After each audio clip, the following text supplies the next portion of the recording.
ንስኻውን ምናልባት ከም መብዛሕትኦም ሰባት ክትከውን ትኽእል ኢኻ እቲ ንስኻ ከም ሰብ ዘለኻዮ ህላወ ከምቲ ንስኻ ክትኮኑ ትደሊ ዓይነት ሰብ ኣይኮነን ገለ ክትቅይሮም ትሓስብ ንኣሽ ነገራት ኣለዉ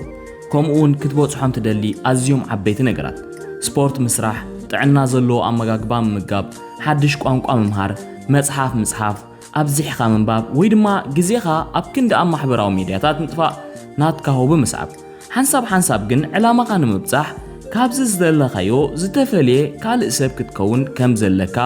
ኮይኑ ክስማዓካ ይኽእል እዩ ዕላማኻ ንምብጻሕ ካልእ ሰብ ካባኻ ንላዕሊ ውጽኢታዊ ዝኾነ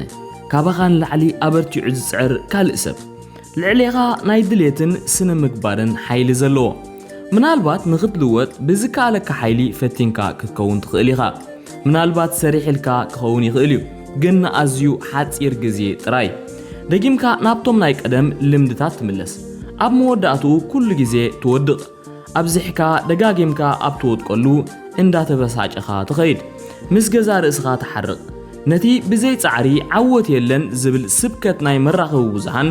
እንተ ኣሚንካዮ ኩሉ ውጥቀታት ናትካ ተሓታትነት ኮይኑ ይስማዓካ እንተ ዘይተዓዊትካ ብዙሕ ድሌት ኣይነበረካን ዝብል ጭርሖ ኩሉ ናትካ ጌጋዩ ዝብል ናይ ማሕበራዊ ሜዳታት ጭርሖ ለውጢ ኣብ ናይ ብሓቂ ህይወት ኣዝዩ ከቢድ እዩ ከም መብዛሕትኦም ነገራት ኣብ ህይወት ግን ብኸመይ የጋጥም እንተ ተረዲናዮ ንምትግባሩ ቀሊል እዩ ዝኸውን እቲ ጫካ ንሓንጎልካ ከም ሓደ ዘይተጣሕሰ ጫካ ሕሰቦ ገለ ነገር ክትገብር ኣብ ትውስነሉ በዚ ጫካ ጥሒስካ ከም ምሕላፍ እዩ ከቢድን ሓይሊ ዝሓትትን እዩ ሓንጎልካ ግን ሓይሊ ምጥፋእ ኣይፈቱን እዩ ስለዚ ድማዩ ሓደ ትሪክ ፈጢሩ ኩሎም ትገብሮም ነገራት ናትካ ባህርያታት ኣብ ጫካ ናይ ሓንጎልካ መንገዲ ይገድፉ ገለ ሓድሽ ነገር እንተ ጀሚርካ ካብዚ ጫካ ገለ ኣታኽልቲ ትጥሕስ ንእሽተይ መንገዲ ትፈጥር ነዚ ሓድሽ ነገር ኣብዚሕካ ኣብ ትገብረሉ እቲ መንገዲ እንዳነጸረ ይኸይድ ድሕሪዝ መንገዲ ዝሓሸ ጽርግያ እንዳኾነ ይኸይድ ስለዚ ድማ ኣብዚሕካ ትመላለሰሉ እዚ ጽርግያ እዚ ደጋጊምካ ንዓመታት ኣብ ትጥቀመሉ ናብ ቁልጡፍ ጽርግያ ማለት ሃይዌይ ይቕየር ነዚ ጽርግያ ምጥቃም ሓይሊ ዘይወስድን ምቹእን እዩ እቶም ኣብ ሓንጎልካ ዘለዉ ቁልጡፋት ጽርግያታት ኣብዚሖም ኣብ ዝስረትሉ ነዚ ምቹእነት ኣብዚሕካ ኢኻ ትለማመዶ ስለዚ ደጋጊምና ንጥቀመሎም እዚ ማለት ከዓ ዝበዝሐ ግዜ እቲ ኩሉ ግዜ ንገብሮ ደጋጊምና ንገብሮ ስለዚ ድማ ለውጢ ኣዝዩ ከቢድ ዝኾነ ብፍላይ ድማ ኣብ ዓበይቲ እቲ ናይ ሓንጎልካ ጫካ ብዝተፈላለዩ ልሙዳት ጽርግያታት ምስ ተመቓቐለ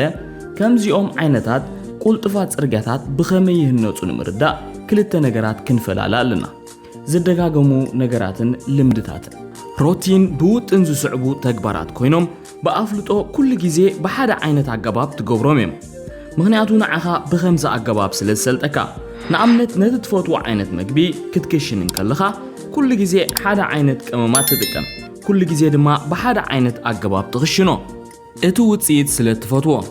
ወይቲ ትትስኣሉ ሰዓት 6 ፈረቓን ስለ ዝኾነ ኩሉ ግዜ ቅድሚ ምድቃስካ ኣላርም ትመልእ ድሕሪዞም ልሙዳት ተግባራት ሓደ ዘመዛዝን ወጣኒ ከም ዘሎ ጌርካ ክትሓስቦ ትኽእል ኢኻ ቀሰኢሉ ኣመዛዚኑ ዝዓይ ሓደ ናይ ስትራቴጂ ናይ ቁጽርታትን ተሓታቲ ዝኾነ እዚ ወጣኒ ብዛዕባ መጻኢ ይሓስብ ተጠንቂቑ ድማ ኩሉ ክትበጽሖ ደሊ የጠቓልል ካብዚ ተመርኪሱ ዝተፈላለዩ ተግባራት ይመርጽ ገለ ውጽኢታት ድማ የምጽእ ወላ እዞም ዕላማታት ዘይምቹኣት ይኹኑ ንኣብነት ድሕሪ ምትሳእካ ብቐጥታ ነፍስኻ ምሕጻብ ድሕሪ ግዜ እዞም ተደጋጋምቲ ተግባራት ልምድታት ይኾኑ ንዓኻ ድማ ንኽተተግብሮም ኣዝዩ ቀሊል ይኾነልካ ምኽንያቱ ብዘይ ብዙሕ ምሕሳብ ተተግብሮም ልሙዳት ነገራት ስለ ዝኾኑ ብዙሕ ግዜ ደጋጊምካ ስለ ዝገበርካዮም ሓንጎልካ ከም ገለ ብልጫዩ ዝቕበሎም ስለዚ ድማዮም ልምድታት ኣብ ኣውቶፓይለት ከም ዘለኻ ኮይኖም ዝስምዑኻ ንልምድታት ንገዛ ርእስኻ ምግዳድ ኣየድልየካን እዩ ስቒልካ ኢኻ ትገብሮም ኣብዚ ኣገዳሲ ነገር ልምድታት ብገለ ቀስቀስቲ ነገራት እዮም ዝጅምሩ ቀስቀስቲ ነገራት ንኣብነት ብገለ ፍሉያት ኣጋጣሚታት ዝውልዑ ሓደ ሽጋራ ዘትክኽ መሳርሕተይ ዕረፍቲ ክወፅእን ሽጋራ ኣብ ኣፉ ከእቱን ሓደ እዩ ዕረፍቲ ናይቲ ናይ ሽጋራ ምስሓብ ልምዱ ቀስቃሲ ይኸውን ኣሎ ማለት እዩ ንሓንጎልካ ሓደ ፍሉይ ዝኾነ ባህርያት ወይ ተግባር ከንፀባርቕ ሲግናል ይህብዎ ኣብ ህይወት ከምዚኦም ዓይነት ቀስቀስቲ ኣዝዮም ብዙሓት ኣለዉ ንኣብነት ሞባይልካ ኣብ ኢድካ ምስ ትሕዛ ናብ መራኸቢ ብዙሃን ተምርሕ ወይ ኣብ ሳሎን ኮፍ ኣብ ትብለሉ ቲቪ ትውልዕ ወዘተ ልምድታት ብሓደ ሓያል ዝኾነ ኣብ ርእስኻ ዝርከብ ንእሽተይ ቆልዓዮም ዝፍጸሙ ነቶም ቀጥታውያን ባህግታት ካ ድማ ይፍጽም ኣብ ከባቢኻ እንታይ ይርከብ ከከም ኩነታቱ ነቶም ናይ ነዊሕ ግዜ ኣመራጺታት ከየጠቓለለ ይፍጽም እዚ ንእሽተይ ቆልዓ ዝኾነ ይኹን መጻኢ ዘይብሉ ኮይኑ ብርቱዕ ስራሕ ኣዝዩ ዝጸልእ ስለዚ ሓደ ካብዞም ቀስቀስ ነገራት ምስ ዝርኢ ናብቶም ብልጫታት ዝሓዙ ነገራት ይመርሐካ ንኣብነት ሞባይልካ ኣብ ኢድካ ምስ ትሕዝ እቲ ንእሽተይ ቆልዓ ሶሻል ሚድያ ክርኢ ይደሊ ምክንያቱ ንስኻ ኩሉ ግዜ ከምኡ ስለ ትገብር ብኸምዚ ዓይነት ናይ ብልጫ ስምዒትዮም መብዛሕትኦም ሕማቃት ልምድታትካ ዝጅምሩ ሽኮራዊ ነገር ምብላዕ ምቁር እዩ ካብ ግዜ ናብ ግዜ ኣብ ቴሌፎን ኮለል ምባል ካ ጥዑም ክኸውን ይኽእል እዩ እዚ ምስ ባህርያት ዝተላገበ ናይ ብልጫ ስምዒት ኩሉ ግዜ ክስምዓና ንደሊ ብኸምዚ ድማ ሓደ ሕማቅ ልምዲ ይጅምር ወላቲ ኣብ ርእስኻ ዘሎ ንእሽተይ ቆልዓ ናብ ሕማቃት ልምድታት ዝደፍኣካ ይምሰል እምበር ልክዕ ከም ትበሊሕ ክፋል ናይ ሓንጎልካ ግን ንሱ እውን ኣዝዩ ኣገዳሲ እዩ መብዛሕትኡ ግዜ ድማ ብሓንሳብ ኣዝዩ ዕውት ስራሕ ክሰርሑ ይኽእሉ እዮም እቲ በሊሕ ወጣኒ ብዛዕባ ዓበይቲ ነገራት ክሓስብ የድልየካ ንኣብነት ብዛዕባ ናይ ዝመጽእ ዓመት ታክስ ክትሓስብ መኪናኻ ኣብ ጎኒ ጽርግያ ፓርክ ክትገብር ግን ኩሉ ግዜ ነቲ በሊሕ ወጣኒ ክሰርሕ ምግዳፍ ኣዝዩ ብዙሕ ሓይሊ ይኽፍል ስለዚ ሓንጎልካ ነቶም ብተደጋጋሚ ትገብሮም ልምድታት ብመንገዲ እቲ ንእሽተይ ቆልዓ ይፍጽምዎ ብኸምዚ ንሙሉእ መዓልቲ ዘሳልየካ ኣእምሮዊ ሓይሊ ትረክብ ስለዚ ንሕና ክንልወጥ እንተደሊና ወይ ሓደሽ ልምድታት ክንሃንጽ በዞም ዝተዓዘብናዮም ሓይሊ ዝዕቅቡ ኣገባባት ብቐሊሉ ክንገብሮ ንኽእል ኢና ኣብ ክንዲ ናብ ዓበይቲ ነገራት ኣተኪርና ወላ ሓንቲ ከይገበርናን እንተርፍ ናብቶም ንኣሽቱ ግን ከዓ ንህይወት ቁሩብ ዝሓሸት ዝገብርዋ ነተኩር ካብ ኩሉ ግዜ ንኣሽ ለውጥታት ንኣዋርሕ ወይ ዓመታት ተደማሚሮም ዓበይቲ ለውጥታት ከምፁ ስለ ዝኽእሉ ብኸመይ ሓደ ልምዲ ክትፈጥር ትኽእል ለውጢ ቀሊል ክትገብሮ እንተደሊኻ ብናይ ድሌት ሓይሊ ኣይኮንካን ክትግድዶ ዘለካ እንታይ ደኣ ንሓንጎልካ ዓብ ነገር ከም ዘይኮነ ከተእምኖ ኣለካ ሓደሽቲ ሱርዓት ተደጋገምቲ ነገራት ብምግባር ድሒሮም ናብ ልምዲ ዝቕየሩ ኣቐዲምካ እቲ በሊሕ ወጣናይ መንገዲ ከም ዝፈጥር ትገብር ድሒርካ እቲ ንእሽተይ ቆልዓ ፀወታ ከም ዝጅምር ትገብር እቶም ትገብሮም ተግባራት ድሕሪ ግዜ ብዘይ ብዙሕ ሓይሊ እዮም ዝቕስቀሱ ንኣብነት ንኽትጠንክር ኣብዚሕካ ስፖርት ክትሰርሕ ደሊኻ ኣለኻ ንበል ሓደ ካብቶም ብዙሓት ሰባት ዘቐምጥዎ ዕላማ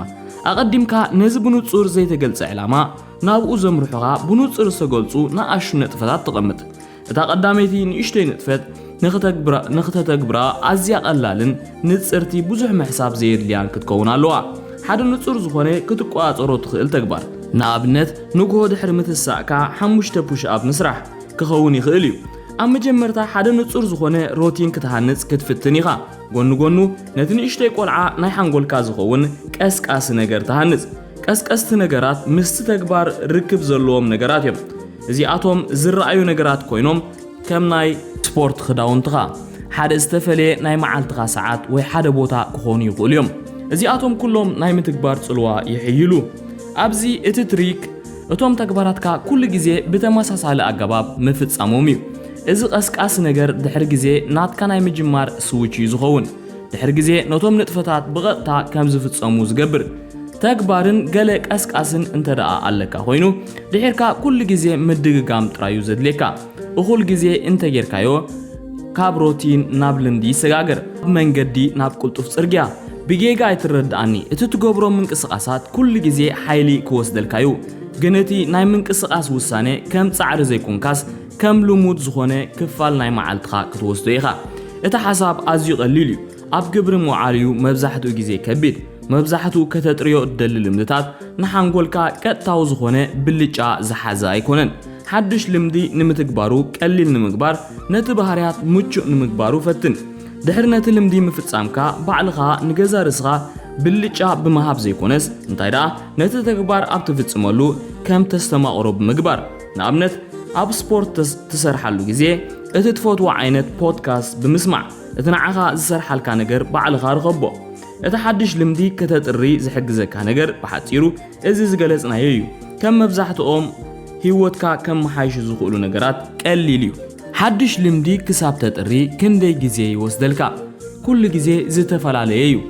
ኣብቲ እንታይ ዓይነት ልምዲ ከተጥሪ ትሓስብ ኣለኻ እዩ ዝምርኮስ ኣብቲ ንስኻ ከመይ ዓይነት ሰብ ምዃንካ ይምርኮስ ክሳብ ሓደ ልምዲ ብገለ ቀስቃሲ ነገር ዝስዕብ كاب 15 كساب 250 معلتات يوسد نعها كندي